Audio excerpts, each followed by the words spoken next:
ay nasoplak mga kababayan ng Gabriela. Ito pong si Mayor Rami Paraino dahil nga sa ginawa nito sa isang matanda doon po sa kanyang campaign rally. So ngayon mga kababayan, sabi po dito, ito yung source natin na ABS-CBN. So ililipat na lamang po natin dito yan para wala nang lumabas na mga ads. So sabi dito mga kababayan, lakayan ko lang ng konti. Yan. Gabriela criticized candidates kissing auction during campaign rally. Bakit daw mga kababayan pinuna ng Gabriela itong nangyari na kissing auction dito daw po sa isang campaign rally? So basahin po natin itong nilalaman.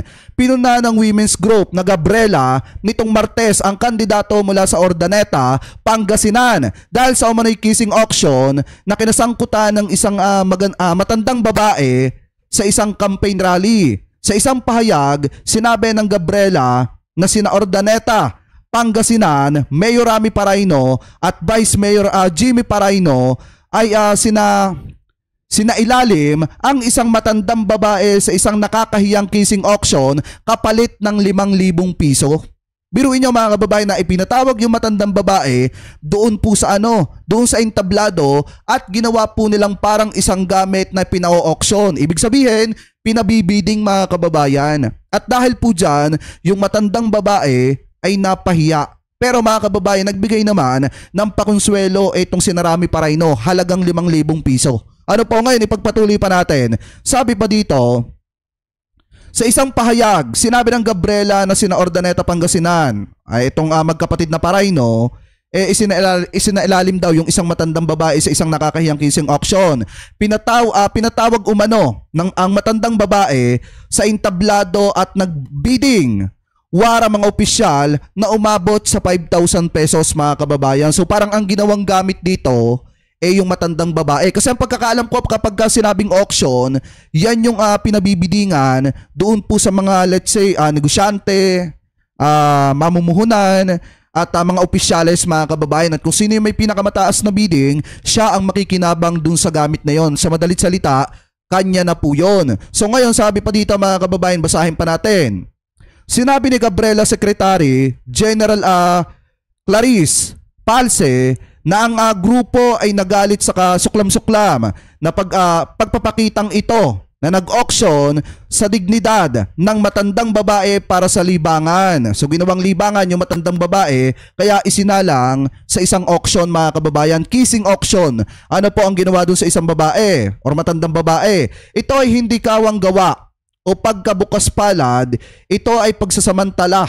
Ito ay lubos na lumalabag sa dignidad ng isang babae at nagpapatibay sa nakapipinsalang paniniwala na ang mga kababaihan ay maaaring ituring bilang mga bagay upang mabusog ang kasiyahan ng mga lalaki. Ayon po dito kay Palsi. Kasi nga mga kababayan, matandang babae na yun eh. Dapat tulungan mo na lang nang wala kang hinihinging kapalit.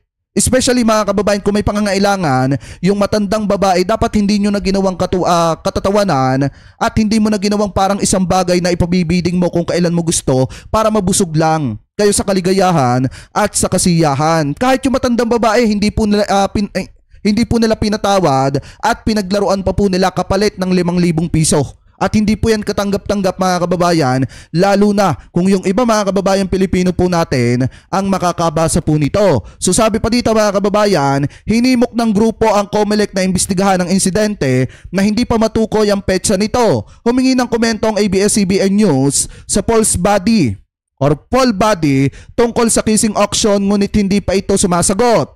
Hindi pa rin sumasagot si Paraino sa mga katanungan hinggil sa isyo. Noong Abril, inaprubahan ng COMELEC ang isang supplemental resolution na nagdideklara sa lahat ng election campaign areas kabilang ang online bilang isang safe space bago ang May 2025 election. Sa ilalim ng COMELEC resolution, eto mga kababayan 11127 na nilagdaan ng lahat ng miyembro ng COMELEC in bank, inamyandahan nito ang resolusyon 11116 at tinutukoy ang mga paglabag sa halalan na kinabibilangan ng child abuse, discrimination,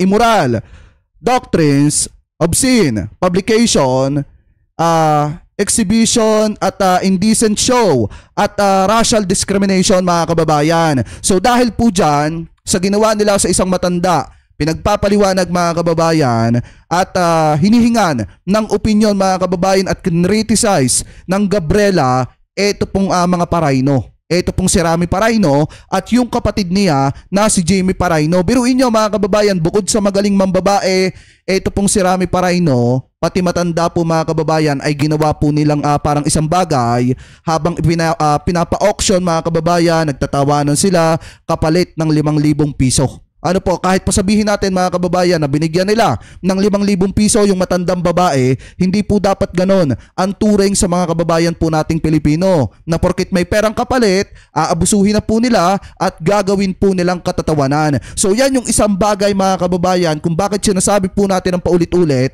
na dapat hindi na po makabalik sa kahit na ano pa man pong posisyon yung mga politiko na katulad po nitong mga Paraino. Katulad po nitong si Rami Paraino na ginagamit yung pera ng mamamayang Pilipino para po sa pangsarili po nilang interes, para po sa pagkahayok niya di umano at pagkasabik niya sa laman. Mga kababayan, ano po, kaya kung iisipin po nating mabuti yung binitawan kanina nung bugaw nitong si Rami Paraino patungkol po dito kay Rami Paraino, possible na may katotohanan po yan dahil kada binibitawan niyang salita may inilalabas po siya ng mga patunay at ebidensya.